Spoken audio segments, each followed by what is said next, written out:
on earth. Thank you, John. He is the image of the invisible God, the firstborn over all creation. For by him all things were created, things in heaven and on earth, visible and invisible, whether thrones or powers or rulers or authorities. All things were created by him and for him. He is before all things, and in him all things hold together. And he is the head of the body.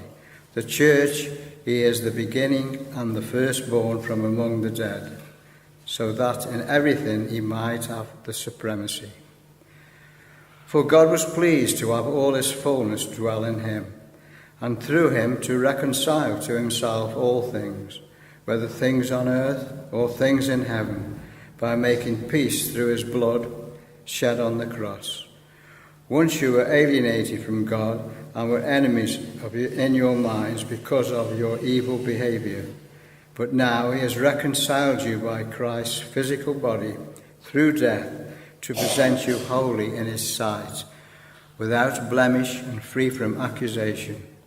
If you continue in your faith, established and firm, not moved from the hope held out in the gospel. This is the gospel that you've heard and that has been proclaimed to every creature under heaven, and of which I, Paul, have become a servant. This is the word of the Lord.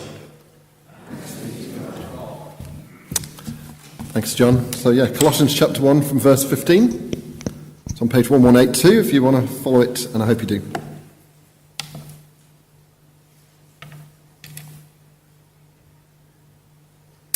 Are Christians an endangered species? Is Christianity going to die out? Is the end nigh? Christianity is not the force it once was. Churches are shrinking. Churches are closing. So last Sunday, Heresy Head Methodist Church. It's been there about 100 years. It closed last Sunday. So people had stopped going. It had died out. The church there is dead. It's gone. Some people who are not Christians think, well, there's a popular theory, the more educated we become, the more we know and grow, the more that we'll realise we don't need God. To have God is a naive thing. We don't need him. We have no need. And so as we learn, we'll reject God. And that's what's happening in our country. Christianity is dying out. It's a theory, and it's wrong. There's a philosopher once who first started talking like this. His name was Nietzsche. I think he's German or Austrian or something. Someone will tell me if I'm wrong. Swiss, I don't know. Anyway, the phrase he's known for is God is dead. But Nietzsche is dead. He died in 1900. And in the year that Nietzsche died, in Africa there were 8 million Christians. Now, 100 and so years after Nietzsche's death, there are 350 million Christians. From 8 million to 350 million Christians. The church is exploding. You go to South Korea, where Graham Higson, one of our former workers, lives now. He works at a church that 100 years ago there was no church in South Korea. Now he works at a church where there's 5,000 church members, one of many churches that side in South Korea. The church in China is exploding in size, so much so it's becoming a threat to the nation, and the authorities are clamping down heavily on the church. Worldwide, the church is exploding. In England, in the West, churches are shrinking and declining. Not all, but some are. As people choose wealth, and people choose pleasure and themselves ahead of God. One of the reasons the churches are closing is they've lost the message of repentance and are actually saying, join in, do what you like, God will bless you, whatever. But for those of us who say, no, stick with the gospel, if you think what we say here, if you think what we stand for here puts us on the wrong side of history, puts us on the wrong side of popularity, puts us on the losing side, that we've got it wrong and we will die out, Paul has written a letter to people like us. People who are weak, or fear they're weak, and fear they could give up. He is scared for them, so he wants to encourage them.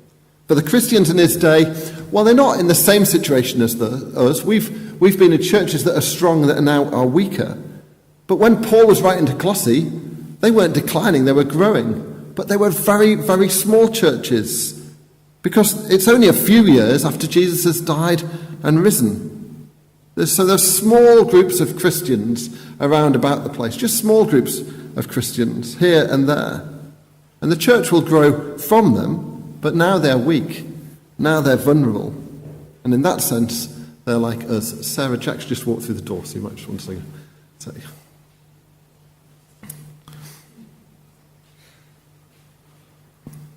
So the church in Colossae was weak. It was vulnerable. Paul wants to write to encourage that church. He's already thanked God. The passage we heard David speak last week is thanking God for them, because the leader of the Colossian church, Epaphras, is with them, is with Paul, and has told them how they're getting on. They're doing well. They're being faithful. They're loving God. They're loving neighbours because they have a hope in Jesus. So he writes and says, keep going. So he wants to thank God for them. So in verse 9, he then prays for them. Verse 9, for this reason, since the day we heard about you, we've not stopped praying for you and asking God to fill you with the knowledge of his will through all spiritual wisdom and understanding. He's thanking God and praying they would grow in wisdom, grow and know God better. And when they know God better, they'll be stronger, he says, and they will, in verse 12, be giving thanks to the Father, because they're part of God's amazing, awesome plans. So verse 13, for he's rescued us from the dominion of darkness and has brought us into the kingdom of the Son he loves, in whom we have redemption, the forgiveness of sins. So if we stand firm today in our faith, here we are today in faith. If we're going to do what Paul urges on us, we'll stand firm and grasp hold of God and grasp hold of the plans he has for us, that we will be with him, with Jesus forever. And if we're going to do that, we need to not just grasp hold of God's plans. In the end, we need to grasp hold of Jesus. For Jesus is God's plan. We need to grasp hold of who Jesus is. And in this passage, Paul paints a picture for us. He paints a picture of Jesus. He paints it at the beginning of the book, because the rest of the book comes back and refers to it again and again, this picture of Jesus. And it's one of the most glorious portraits of Jesus. At the end of the portrait, he'll start talking about Jesus dying on the cross, but it starts before the cross, way before the crucifixion, with Jesus and the creation of all things, from verse 15 to 17.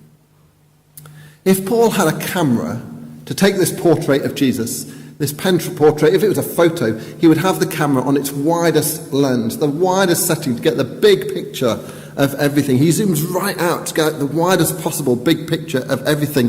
Before anything was, before there was anything, he describes who Jesus was. Verse 15, he is the image of the invisible God. Actually, that's quite striking, isn't it? The image of the invisible. God's invisible. We can't see him, but Jesus makes him visible. He becomes the image of God on earth. He says himself in John's Gospel, he says, anyone who's seen me has seen the Father. It's an amazing title, an amazing introduction to Jesus. But before we go any further, let me just point out, that's what we're meant to be. We're meant to be the image of God. All human beings are meant to reflect God. So Genesis 1, when God creates people, he says, God created man in his own image. In the image of God he created them. Male and female he created them. People are the pinnacle of God's creation, the ultimate part of God's creation. And as that, we're meant to show God to the world. We're meant to see in us God in the world. We're meant to know him and love like him, and people see in us God. How well do you reveal God to the world? How clear an image of God are you? Well, Jesus is the image of God. He is the exact representation of God. He is everything of God revealed to us. But he's also the perfect man. He's everything a man is meant to be. So he is the ultimate image of the invisible God. Secondly, more than that, he is the firstborn over all creation, says verse 15. The firstborn over all creation. Now, look, if the JWs, the Jehovah's Witnesses, came around and knocked on your door, they might, when they find out you're a Christian, say, can we just show you in Colossians? You say that Jesus is God, but can we just show you? Jesus is the firstborn of all creation, so he must be made. He's created. He's part of creation. There is one God. He made Jesus. He's very special, but he's only created like you and me are. If that's what they've done, if that's what you think in the back of your mind, if that's what they were to do, you just have to point them to the next verse, verse 16. For by him all things were created. Not most things, not everything but him. All things, everything was created by Jesus. Do you see what the firstborn means? It can't mean that he was created, because by saying all things, everything there is that is and has been and will be is created by Jesus. He made it all. Actually, in the Bible, the word firstborn has a different meaning. It's a status thing. So if you are the firstborn child, who here was the firstborn in their family? Yes, okay. Who's got brothers and sisters? There you go. Now, you people, as you were growing up, would be, I'm the first. I'm going to inherit everything. You're getting nothing, mate. I'm sure that happened in your house. Those of us who are the second-born were quite cheesed off with you, can I say? You who are the firstborn. Firstborn is a status. You are supreme among your siblings. You are the number one among the children. So, God called the nation of Israel his firstborn. They weren't the first people who were born, but they were the supreme nation because they were God's people in the world. They were the supreme nation. Israel's kings were called the firstborn, not because they were the first kings to be born, they weren't, but they were the supreme kings because they're God's kings in the nation. So in the same way, Jesus is the firstborn, not of the nations, not of the kings. He's the firstborn over all of creation. He's supreme over all of creation. He is the Lord. He is the King. He is God. He is the image of the invisible God. He is the firstborn over all of creation. That's like Paul's introduction to the first bit of this passage. Why does he get described like that, Paul? Why does he get those titles? Verse 16 tells us, for by him all things were created, things in heaven and on earth. So things that here on earth, things in heaven, things anywhere, wherever you go in the universe, Jesus made it. Things visible and invisible, things we can see and things we can't see. Those planets that are spinning around stars that we can't even see, Jesus made. Those molecules and atoms that we need a microscope to even begin to see, we can't see with our naked eye. Jesus made those. From too far away, too close and too small, Jesus made it all. And any power or influence over us, whether he says thrones or powers or rulers or authorities, parliaments, kings, queens, presidents, prime ministers, Jesus made them all. All things were created by him and for him. In other words, everything that there is Jesus's. He made it. It's for his glory. So we can see something and imagine something and think, wow, Jesus, you made that. If we get a telescope and gaze off into the far stars, wow, Jesus made you that. You made that. If we look into the microscope and think, wow, you made that. Whatever. He made it all. Wow, we say. It's for his glory as we go, wow, Jesus. This Lord Jesus, who just a few decades before these words were written, hung dead on a cross. Now he's seen to be the Lord and God of the universe. Every single thing has its origin in him, has its existence in him, has its purpose in him. So, Paul summarizes in verse 17, he is before all things. Again, that doesn't mean before as he came first, though he did. It means before as it's in importance. He's more important than anything else. It's all here because of him. Verse 17, and in him all things hold together. So if Jesus were to let go of everything, it would all break up, it would all fall apart. So ultimately, he's got the whole world in his hands. And if Jesus made everything, and if Jesus holds on to everything, what does that mean for the weak Colossian church? What does that mean for the church here in England that is weak compared to how it used to be? Well, if he has the power to create, he has the power to hold on. Nothing can pluck us from his hands. So if the church looks weak, if we see churches closing, if we fear we're on the wrong side, no, we're on the right side. We're on Jesus' side. We're on the image of the invisible God side. We're on the side of the firstborn over all creation. We're on God's side. How can we lose? We can stand firm. And more, we can step up and we can speak for him. One of the ways Christians are being sidelined in our society now is we're just pushed to the edge. If any Christian speaks up in public life and says something about their faith or something from a Christian perspective, they're told to shut up. Keep your faith to yourself. You can do what you like in the privacy of your own church. You can believe what you like, but here in the public life, just shut up. The secular and the sacred are separate. Jesus cannot be cut out of this world. This is Jesus' world. He created it all. He upholds it all. He is the firstborn over all. Everything is for Jesus' glory. This is his world. Let's never be silenced or sidelined. So Jesus and the creation of all things. Excuse me. Secondly, Jesus and the reconciliation of all things, verses 18 to 20. The camera lens that's on wide, getting the picture of everything there is, suddenly zooms in. A swift turn of the lens, it zooms right in and shoots in narrow and focuses on one spot in the whole creation, verse 18, and he is the head of the body, the church. Now, after this glorious picture of the whole history of the whole universe, it's a shock that, having heard how awesome Jesus is on all his glory, you expect to hear he's the head of the universe. But no, he's just the head of the church. The focus is the church. Literally, the word is assembly. It means gathering of people. It's a shock. You expect the head of the universe, but he's just the head of some people. You and me, the church, people of God gathered together in one place.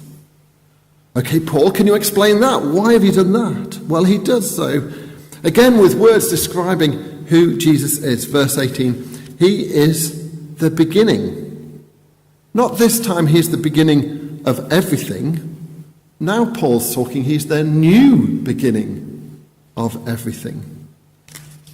He's the start of something new, of all things new. So verse 15, he is the firstborn over all creation. Now in verse 18, he is the firstborn from among the dead. He's the first one, the supreme one, raised from the dead. The first of the resurrection people. And he is raised as the firstborn with a purpose. The firstborn from among the dead, so that in everything he might have the supremacy. Something's not being said here, actually. We've already been told he is supreme over all creation, but now we've been told he's been raised from the dead so he can be supreme. There's a gap there. What's not being said? He is supreme, and yet he's being made supreme. Where's the gap? Well, Paul's already told us everything by Jesus is made and is good, but back in verse 13, Paul said, he has rescued us from the dominion of darkness. Verse 14, the forgiveness of sins. Jesus is supreme over all creation. Everything comes from him. Everything is heading towards him. It's all about his glory, but he's not head now. For the whole universe is in rebellion against Jesus. No, Jesus. The universe is in rebellion. People are in rebellion against their creator. We don't want to know. And the result is we live in a world of darkness, of sin, and of death. But that will change. For Jesus has beaten death. He is the firstborn from the dead. He's the first one raised from the dead. He is the new beginning. The reason he is raised is to become the first, the prototype, and the supreme person raised from the dead.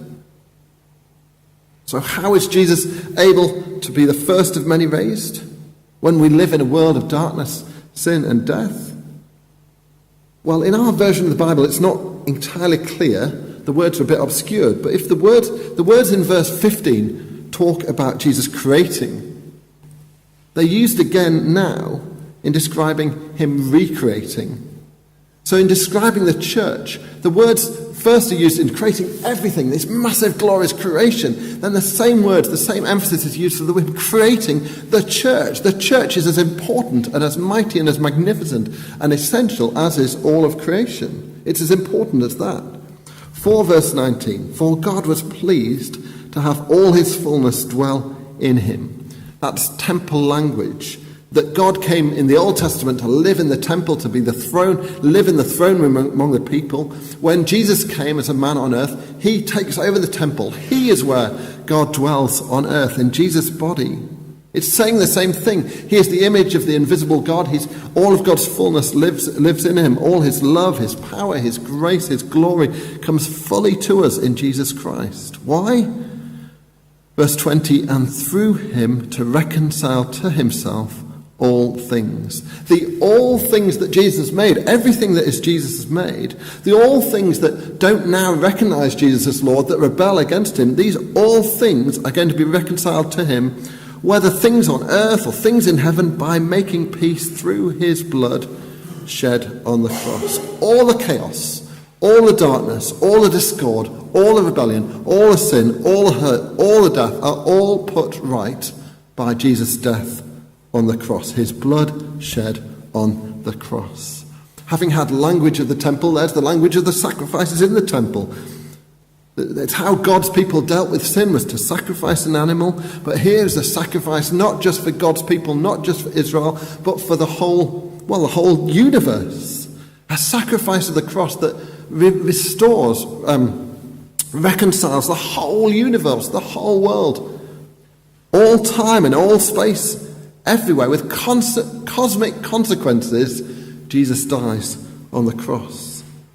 Now, Paul will explain later in the letter how Jesus' death has such consequences. But for now, the important part is who he is. God, the creator of everything, of all things, dies on the cross to restore all things, to reconcile all things.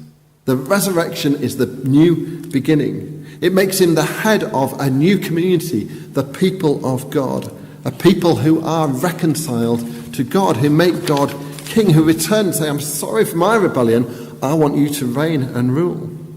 And no matter how small that assembly may seem, no matter how weak or failing our church may seem, he is the head. And we are his body. Jesus is the head of the church. Jesus' head in this place. Jesus is our head, our Lord, our God. Do you see how vital the church is? Jesus has done this work in creating the universe, and now with equal importance, with equal emphasis, according to Paul, he is recreating, God's people is creating a church. The church is central to everything Jesus is doing. And that changes everything, doesn't it? Don't you now want to be with God's people? Don't you want to be here with these people or another church elsewhere? Don't you want to be with people of God? Don't you want to then learn more about Jesus and his plans for this universe? What his death has done for us? What he guarantees for us? What he's working in us? How he's promised we'll be like him? And how we want to learn to be like him and love like him and serve like him. And that's Paul's final point. The camera was zoomed wide over the whole creation. It zoomed in narrow to see Jesus being head of the church. And now the camera zooms into its most tight, the closest it can zoom as it focuses on you.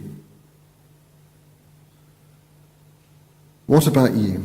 Verses 21 to 23. Well, Paul quickly covers your whole life. He covers your past, verse 21, what you once were. And if you're not a Christian here today, what you still are. Whether you feel like it or not, whether you felt like it or not, here's the diagnosis, God's diagnosis, verse 21. Once, if you're a Christian once, and as you are now as a non-Christian, once you were alienated from God and were enemies in your minds because of your evil behavior. You were alienated from God. You were an alien to him, a stranger to him. Jesus is head, but he was dead to you. You were cold to him, like a corpse to him. You didn't know you. You didn't know him. You didn't care. You may well have felt at home in the world. You may have been comfortable and at peace. But you were living in rebellion. You were enemies in your minds. You were hostile to God. No, this is my life. You're not going to rule here. These are my thoughts, my dreams, my plans, my hopes, my money. Clear out.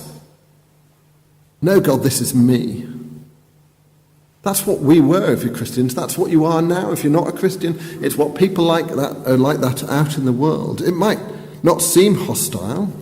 They might just seem a bit bored of it all, or apathetic, or just not interested. Don't be fooled. Their boredom, their shrugging of shoulders, their lack of interest is a cover at their refusal to accept Jesus is Lord. In God's eyes, that is, says Paul, evil behaviour. When we say no to God, whatever our life looks like, whether evil or glorious in our eyes, when it's the most loving and wonderful of lives, when it says a life that says no to God is in God's eyes committing a grave evil. It is evil behaviour. And Paul's saying that's what you were before you knew Jesus.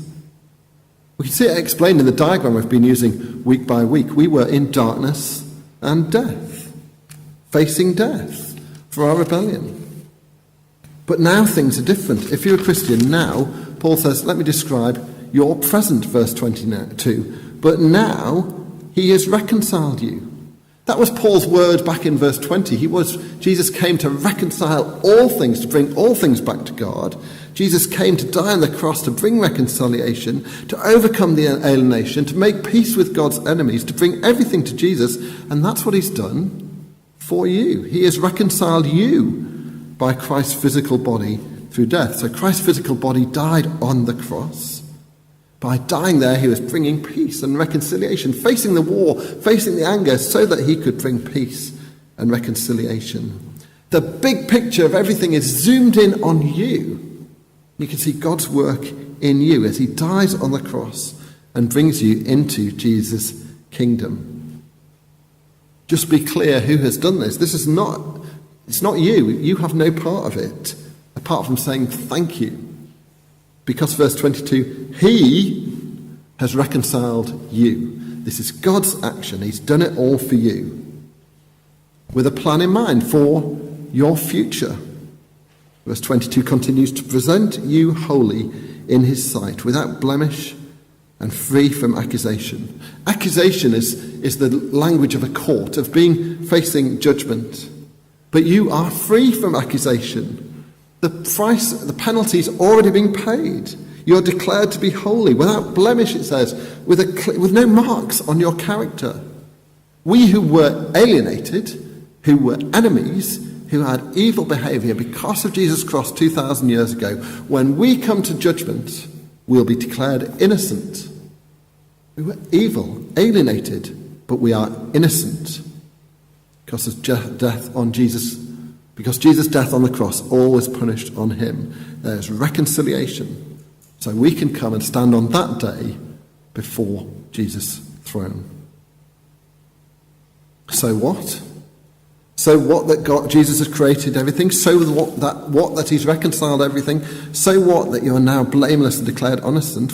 So what? Well, what should you do? Finally, in verse 23, here we are on the diagram, all in different stages of the faith. Here's what you should do wherever you are in your faith. Verse 23, if you continue in your faith, established and firmed, not moved from the hope being held out in the gospel.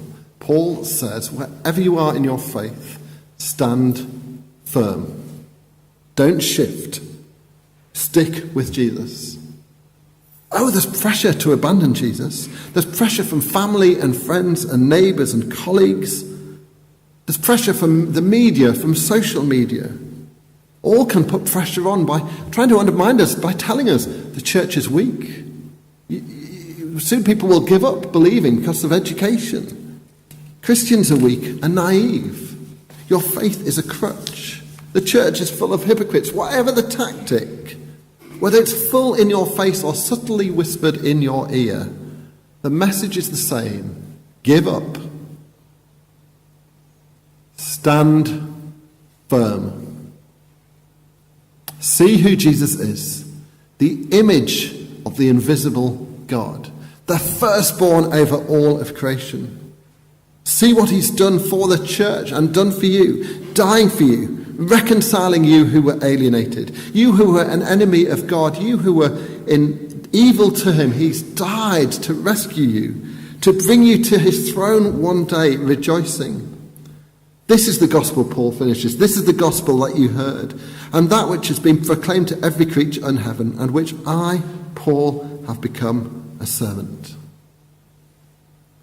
Paul, why have you painted this picture? Why have you taken this photo for us of Jesus and the church and ourselves? Well, he's done it because we are learners still learning Jesus. And what has happened? Well, he said his purpose was, back in verse 9, he told us what his purpose was. If you now have learnt a bit more of Jesus through meeting together, then he wanted spiritual wisdom and understanding for us. And that's what we've had. As we learnt more about Jesus, we have grown in spiritual wisdom and understanding. You see why he's come? If you understand more about why Jesus has come, then you've got knowledge of God's will, something Paul prays for us. And what should that lead us to do? Well, Paul's aim in this letter is that we will be joyfully giving thanks to the Father, verse 12. Don't you want to do that now? From what we've seen, from what we've heard, from the picture painted, don't you want to praise him? Let's do so. We're going to sing a song of the cross and of Jesus' glory in dying there for us. See him there, the Father's Son, the risen one, Jesus dying and rising for us. Let's stand together.